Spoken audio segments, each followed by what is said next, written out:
কথায় আছে গাছে তুলে মই কেড়ে নেওয়া। বাংলাদেশ ক্রিকেট বোর্ডের ক্ষেত্রে বোধহয় এই কথাটি খাটে পাকিস্তান ক্রিকেট বোর্ডের বিরুদ্ধে। মুস্তাফিজুর ইস্যুতে ভারতে অনুষ্ঠিত টি-20 বিশ্বকাপ খেলতে দল পাঠানো নিয়ে যখন দ্বিধায় বাংলাদেশ ক্রিকেট বোর্ড, সেই সময় বাংলাদেশকে ভারতের দল পাঠানো উচিত নয় বলে পরামর্শ দিয়েছিল পাকিস্তান। প্রয়োজনে তারাও আইসিসির এই মেগা ইভেন্ট বয়কট করতে পারে এই ইঙ্গিত দিয়েছিল, কিন্তু কার্যক্ষেত্রে দেখা গেল পাকিস্তান সুরসুর করে ভারতে আইসিসি টি-20 বিশ্বকাপ খেলতে দল পাঠাচ্ছে। কিন্তু বাংলাদেশ ক্রিকেট বোর্ড এখন কার্যত 2026 পুরুষদের টি-20 বিশ্বকাপ থেকে ছিটকে যেতে চলেছে ভারতে খেলতে না চাওয়ায়।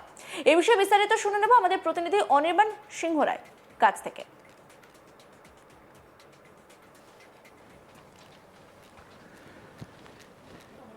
বাংলাদেশ ক্রিকেট টি-20 বিশ্বকাপে খেলবে কি খেলবে না সেই নিয়ে সন্দিহান তো অবশ্যই রয়েছে, কিন্তু এর পেছনে কার হাত রয়েছে সেটা কিন্তু বড় প্রশ্ন। ইতিমধ্যেই আমরা জানি যে বাংলাদেশের ক্রিকেট খেলা নিয়ে নাক গলিয়েছে পাকিস্তানও, এবং পাকিস্তান ক্রিকেট বোর্ডের তরফ থেকে নাকি বলা হয়েছে যে কোথাও গিয়ে বাংলাদেশ ক্রিকেট টিম তারা যে ভারতে খেলতে যাবে না, তাদের সঙ্গে অবিচার হবে, এই ধরনের উস্কানিমূলক মন্তব্য করা হয়েছে, এমনটাই সূত্র মারফত খবর। এবং মহসিন নাকভি, যিনি বাংলাদেশ পাকিস্তান ক্রিকেট বোর্ডের যিনি চেয়ারম্যান, তিনিও নাকি কোথাও গিয়ে বাংলাদেশ ক্রিকেট বোর্ডের পাশাপাশি বাংলাদেশ অন্তর্বর্তীকালীন সরকারকে একটা বলা যায় যে কোথাও গিয়ে প্রভাবিত করেছে, যাতে আইসিসির এই যে দাবি সেই দাবি না মেনে বাংলাদেশ তারা কিন্তু সরাসরি শ্রীলঙ্কায় গিয়ে খেলুক, তারা ভারতকে ব্যান করুক। ফলে সে জায়গায় দাঁড়িয়ে কিন্তু স্পষ্টত বোঝাই যাচ্ছে যে ইতিমধ্যেই বাংলাদেশের অন্তর্বর্তীকালীন যিনি ক্রীড়া উপদেষ্টা রয়েছেন আসিফ নজরুল, তিনি বলেছেন যে বাংলাদেশ খেলতে চায় না।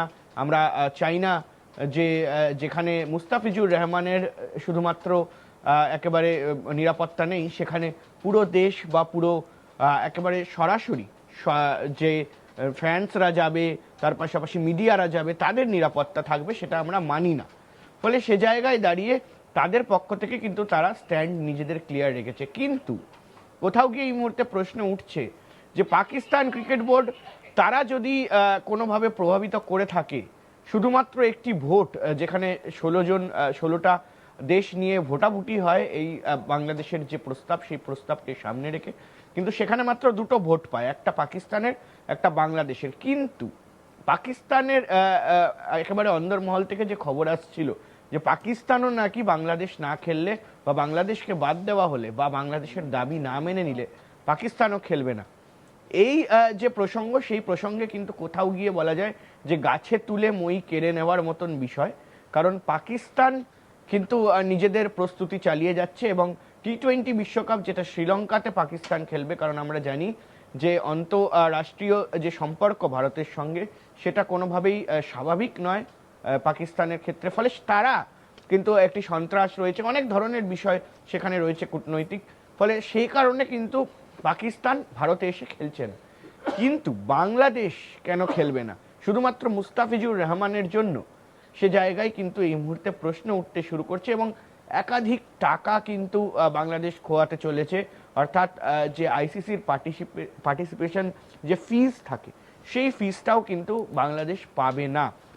অর্থাৎ ইতিমধ্যেই কিন্তু আমরা দেখেছি বিভিন্ন বিষয়ে নিয়ে যে কোথাও গিয়ে কিন্তু বাংলাদেশ প্রতিটি বিষয়ে ভারত বিদ্বেষী কথা বা ভারত বিদ্বেষী একেবারে বলা যায় যে মনোভাব দেখিয়েছে। ফলে সেই মনোভাবের ক্ষেত্রে কিন্তু এই মুহূর্তে প্রশ্ন উঠে যায় যে শুধুমাত্র কি তাহলে এ কারণেই খেলছে না, শুধুমাত্র এই কারণেই কি বাংলাদেশ ক্রিকেট দল তাদের নিজেদের নাম সরিয়ে নিল, নাকি কোথাও গিয়ে এর পেছনে একটি বৃহত্তর একটা রাজনৈতিক চাল রয়েছে? কারণ শুধুমাত্র বাংলাদেশ ক্রিকেট বোর্ড নয়, আমরা কি দেখলাম যে আসিফ নজরুল তিনি এসে প্রেস কনফারেন্স করছে, তিনি এসে প্রেস কনফারেন্সে বলছেন এবং তার মতামত তিনি সামনে রাখছেন। ফলে সে জায়গায় দাঁড়িয়ে কিন্তু এটা একটা প্রশ্ন উঠে যায়। এবার আসি একেবারে বাংলাদেশ ক্রিকেটার যারা রয়েছে তাদের প্রসঙ্গে। মূলত বাংলাদেশের ক্রিকেটার যারা একাধিক ক্রিকেটার রয়েছে, যারা বছরের পর বছর সাধনা করে, প্র্যাকটিস করে, এবং স্বপ্ন তাদের থাকে, আশা তাদের থাকে। শুধুমাত্র বাংলাদেশের ক্রিকেটার বললে আমি ভুল করব, প্রতিটি দেশ, যে দেশ ওয়ার্ল্ড কাপ পার্টিসিপেশন নেশন বা ওয়ার্ল্ড কাপ যারা খেলেন না তারাও এক সময় স্বপ্ন দেখেন যে তারা বিশ্বকাপ খেলবে বা ওয়ার্ল্ড কাপ খেলবে। ফলে টি-20 ওয়ার্ল্ড কাপ প্রতি 2 বছর অন্তর হয় এবং যে 50 ওভারের ওয়ার্ল্ড কাপ রয়েছে সেটা 50 ওভারের যে ওয়ার্ল্ড কাপ সেটা 4 বছর অন্তর হয়। এই 4 বছর বা এই 2 বছর সময়টিতে কিন্তু প্লেয়াররা মুখিয়ে থাকে খেলার জন্য। কিন্তু এই মুহূর্তে দাঁড়িয়ে বাংলাদেশের যারা ক্রিকেটাররা রয়েছে তাদের স্ট্যান্ড পয়েন্ট কি? সূত্র মারফত যে খবর রয়েছে যে বাংলাদেশি ক্রিকেটাররা তারা কিন্তু কোথাও গিয়ে ভয়ে সিটিয়ে রয়েছে। আমরা জানি একটি সম্প্রতি ভিডিও ভাইরাল হয়েছে একেবারে সোশ্যাল মিডিয়ায়, লিটন দাস তাকে টি-20 ওয়ার্ল্ড কাপের টি-20 দলের ক্যাপ্টেন করা হয়েছিল, যদিও বা বাংলাদেশ টিম খেলতে চাইছে না বা খেলছে না, কিন্তু তবুও লিটন দাসকে ক্যাপ্টেন করা হয়।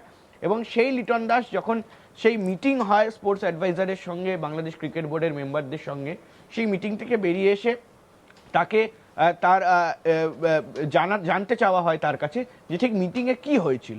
কিন্তু স্পষ্টত আমরা দেখি যে লিটন দাস তিনি মুখ বন্ধ করে বেরিয়ে যান এবং তিনি নিজের গাড়িতে উঠে যান এবং গাড়িতে ওঠার সময় তিনি ব্যঙ্গ করে বলেন যে আপাতত বাসায় যাই, অর্থাৎ বাড়িতে যাই, কাজকর্ম নেই, খেলাধুলা নেই, আমরা বাড়িতে যাচ্ছি। ফলে সে জায়গায় দাঁড়িয়ে তাহলে বাংলাদেশের ক্রিকেটাররা যা খবর রয়েছে যে তারা কিন্তু এই বিষয়টা নিয়ে একেবারে অপোজ করেছিলেন এবং মিটিংয়ের সময় তারা চেয়েছিলেন যাতে খেলাটা হয়, যাতে ক্রিকেটটা বেঁচে থাকে, যাতে বাংলাদেশের ক্রিকেটের মৃত্যু না হয়। ফলে সে জায়গায় দাঁড়িয়ে ক্রিকেটাররাও কিন্তু মুখ খুলছে না। ফলে স্পষ্টত এই মুহূর্তে কিন্তু প্রশ্ন উঠে যাচ্ছে যে ক্রিকেটাররা এত বছর ধরে সাধনা করছেন, কেউ রয়েছে যারা প্রথম ওয়ার্ল্ড কাপ ডেবিউ করবেন, আবার কেউ রয়েছে যারা এই ওয়ার্ল্ড কাপটাই হয়তো শেষ ওয়ার্ল্ড কাপ। ফলে প্রসঙ্গত এখানে দাঁড়িয়ে কোথাও গিয়ে কিন্তু প্রশ্নবদ্ধ যেমন বাংলাদেশের অন্তর্বর্তীকালীন সরকার হচ্ছে, তেমন কিন্তু পাকিস্তানও হচ্ছে। কারণ পাকিস্তান থেকে কোথাও গিয়ে পাকিস্তান ক্রিকেট বোর্ড মহসিন নাকভি তিনি নাকি বলেছেন যে আইসিসির এই বিষয়টা মেনে নেবেন না। এবং এমনটাও কোথাও গিয়ে বোঝা যাচ্ছে যে এই যে ভারতের সঙ্গে আইসিসি বা আইসিসির সঙ্গে ভারতের সম্পর্ক, এটা নিয়েও কিন্তু কূটনীতি করা হচ্ছে, এটা নিয়েও কিন্তু বিভিন্নভাবে বিভিন্ন কথা বলা হচ্ছে বাংলাদেশ ক্রিকেট বোর্ডের তরফ থেকে।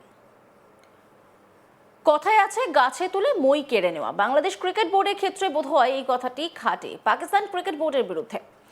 মুস্তাফিজুর ইস্যুতে ভারতে অনুষ্ঠিত টি-20 বিশ্বকাপ খেলতে দল পাঠানো নিয়ে যখন দ্বিধায় বাংলাদেশ ক্রিকেট বোর্ড, সেই সময় বাংলাদেশকে ভারতের দল পাঠানো উচিত নয় বলে পরামর্শ দিয়েছিল পাকিস্তান। প্রয়োজনে তারাও আইসিসির এই মেগা ইভেন্ট বয়কট করতে পারে এই ইঙ্গিত দিয়েছিল। কিন্তু কার্যক্ষেত্রে দেখা গেল পাকিস্তান সুরসুর করে ভারতে আইসিসি টি-20 বিশ্বকাপ খেলতে দল পাঠাচ্ছে। কিন্তু বাংলাদেশ ক্রিকেট বোর্ড এখন কার্যত 2026-এর পুরুষদের টি-20 বিশ্বকাপ থেকে ছিটকে যেতে চলেছে। ভারতে খেলতে না চাওয়ায় এ বিষয়ে বিস্তারিত কি বলেছে সেটা আপনাদেরকে শোনালাম। ইতিমধ্যেই কিন্তু এই নিয়ে নানা ধরনের জল্পনা কল্পনা শুরু হয়ে গিয়েছে। অন্যান্য খবরের আপডেটের জন্য অবশ্যই নজর রাখুন আজ তাক বাংলার ইউটিউব স্ট্রিমিংয়ে। লাইক, কমেন্ট, শেয়ার এবং সাবস্ক্রাইব করতে ভুলবেন না।